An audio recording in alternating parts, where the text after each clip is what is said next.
Good evening and welcome to SMNI. You're watching Business and Politics, and I'm your host, Dante Clincamp. Tonight, we'll talk to Dr. CECILIO Pedro, President of the Federation of Filipino-Chinese Chambers of Commerce and Industry, Incorporated. It is one of the oldest business groups in the country, dating back to 1954. That was the year after then-President Ramon Magsaysay met with local Chinese community leaders and asked them to organize an association that could support the government and strengthen existing ties between Filipinos and Chinese in the Philippines. Of course, many more might know Dr. Pedro as the creator of Happy Toothpaste, manufactured by Lamoyan Corporation, of which our guest is also president and CEO. He has won numerous awards throughout his career, and Lamoyan has been discussed in business schools as a case study on entrepreneurship. Our discussion tonight will begin with the business climate in the Philippines as viewed by the Chamber. We also hope to discuss entrepreneurship. We'll ask what it takes to run a successful company in the country and the importance of giving back to society, particularly to the deaf community. We will begin with, how does the Chinese Chamber assess the Philippine economy, and how can it help the government realize its goals and avoid or manage the threats and challenges ahead? Dr. Pedro.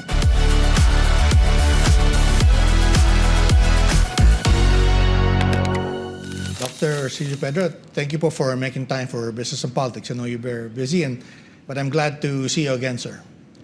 It's a pleasure always to see you again. We've been working together, hopefully to help the economy and to help the business community move forward towards a better Philippines in the years to come.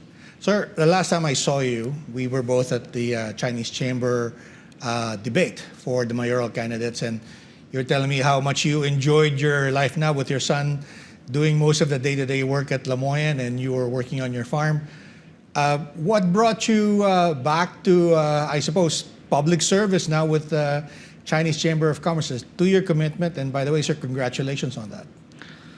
Well, alam mo, Dante, I've been, officially as of June 1, I stepped down as CEO and President of Lamoyan Corporation.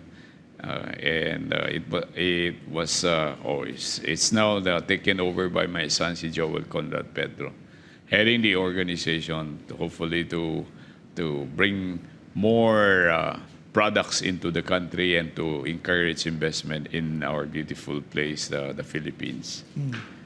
Why? Di ko rin alam. I've been a JC since I was in the late 30s. Yes, sir. And one of the thrusts of the JCs is to serve the community. As in our motto, we have service to humanity is the best work of life. Yeah. And since I served in the JCs for many, many years, this has become ingrained in my mind and in my heart that if we can still do it, if we have the capacity and the physical capability to serve the community, why not go for it? And most importantly, I believe in God. I'm a Christian, and I believe that we have to make a difference for the glory of God. At the end of the day, we bring nothing into this world and we bring nothing out of this world. Whatever little thing that we will bring to God is probably what we have done for the Lord and what we have done for the community that will be remembered by God.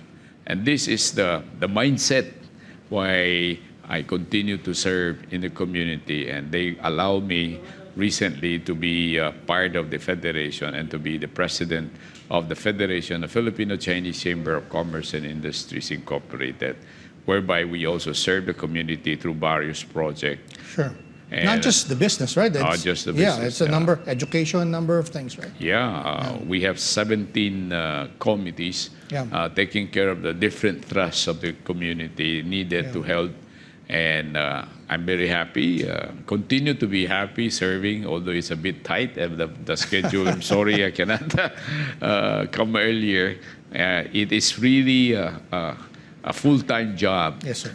It's even worse than full-time. It's a 24/7 job because you're on call every time there's a visit from the government, a visit to other places. I just came back from Thailand attending a World Chinese Chamber Entrepreneurial Convention in Thailand, whereby we also talk about how we can help the community, how we can help in the place where we are located so that the economy of the world will continue to grow and provide peaceful means. The key there is peace. It's all about peace in this world. Right. We want peace so that we can continue to thrive, continue to bring people to help, to work, and basically it's all about business. Right, sir.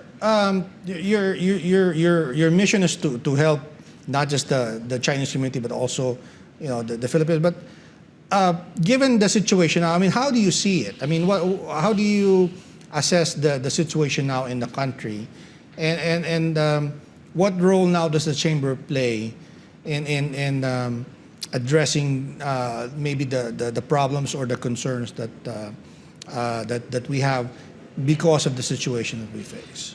We have many challenges, like in any other country. Sure. We have different areas of concern. At this point in time, one area that we want to look into is education. Education. That's been a long-time project of the chamber. Oh, yeah. So over the last, by the way, we're celebrating our 70th anniversary next year. Congratulations, sir. 70 years. I'm celebrating my 70th this year. So it so happened this is a thrust of the community, the thrust of the Federation. Without good education, our people will have a hard time moving forward. More so now that we are into high technology. Okay. It's all about technology.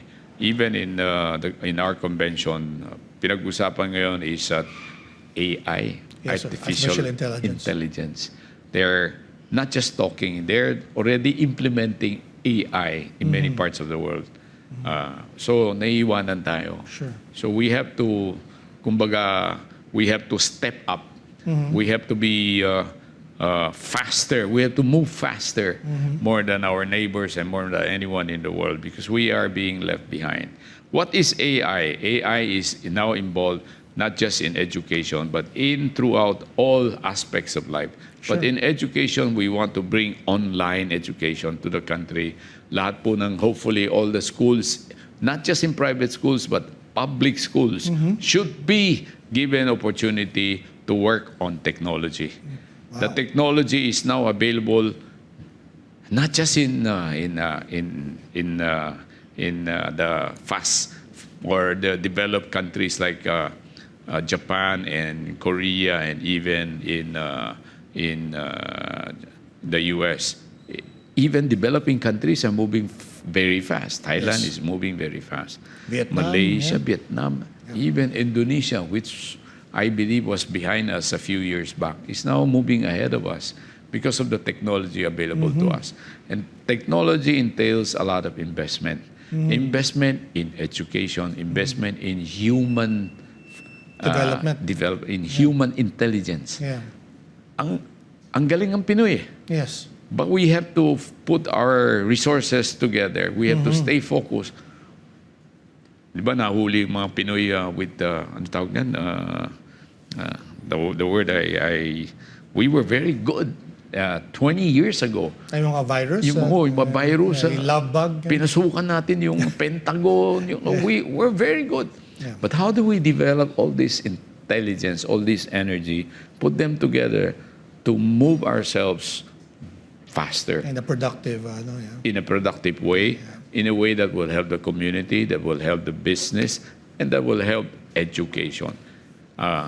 We have the potential. We have 110 million people in there, and many of us are being sent out. There are close to 10 million to benefit other countries, including those in the AI, including those in the, we call it high-tech sector. Even in, supposedly in the U.S., the Silicon Valley, we have magaling na Pinoy there. Yes. And we have millionaires or billionaires in there, but they're staying there. They're not coming over. Why don't we develop our own Silicon Valley in the Philippines and thereby help all the businesses in the Philippines? And it all starts with education. Okay. Education. Now, this has been my thrust. We should go all high-tech in education. Now, to go high-tech in education, we need, aside from the resources, people. Right. We need to train more and more professors, more and more students to become professors, and more interested in technology. That is the thrust of the Federation. I see. And aside from that, we want to move into agriculture. Okay. We were just discussing a while ago about agriculture. Agriculture is about food production. Yes. It's about sustaining all of us. 110 million. We're not a small country. Sure. We have huge population, 110 million. Sure. How do we sustain our food production? How do we make enough food to feed our nation? That is a challenge. And we look at technology also. We look at the mechanization of agriculture. We look at the production of high-yielding varieties of seeds. Ang daming areas where we have to work on. This is another thrust we want to look into. And we are falling behind. So the Federation will move forward by inviting, hopefully, experts from Japan, experts from China, and even experts from Israel to come in and help. Kailangan natin ng tulong. Sure. If we can get help, since we have the network overseas Chinese worldwide, sabi ko, why don't we help one another? Because anything that is good for the Philippines is also good for China and all the rest of the world. Sure. So this is one way of, this is a major thrust of the Federation. That's area. Dalawa na yan. May agriculture, may education. Yeah. Mayroon pang iba. Peace and order. How do we move forward in peace and order? How do we work with the government, with police, with the police and military? The same thing, we talk about AI. In other countries, lahat ng corner. In China, every corner there is a camera monitoring all the movements. So, natatakot ang tao maggawa ng kalokohan kasi they are monitored. Sure. Bantay sila lahat. So, maybe we don't like that kind. We like more freedom. But there is also a need for us to put technology. I remember there was a camera put up in Manila. Biglang suddenly everybody is following traffic rules kasi namomonitor sila ng camera. Pag nahuli, automatic they send the ticket to you. Yan ang things that we have to do. Peace and order is another area. Because without peaceful community, the investments will not come in. Now, we talk about investment. What are the incentives needed? So we talk to our beloved President, sabi namin, ease of doing business is a very important factor. Again, we need technology. Wala na rin yung people involved in issuing permits. Nasa ano na yan, all online. Yes. Di ba? Para madali na. Digitize lang. Digitize. Yeah. And so this is one way. Because all other countries are doing it, why can't we do it? Di ba? To hasten, to facilitate investment, and to facilitate all of these permits needed for people to invest and do business. So that's another area. Yeah. And then we need also area on energy. Alam naman natin, we are always lacking in energy. May brownout pa. Pati dito sa Maynila, sometimes we have brownouts. Bakit? Kulang po ang energy. Sure. So aside from producing enough energy, we need cheap energy. We need low-cost energy.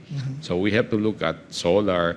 We have to look at maybe other sources. And the cheapest energy for me is the nuclear energy.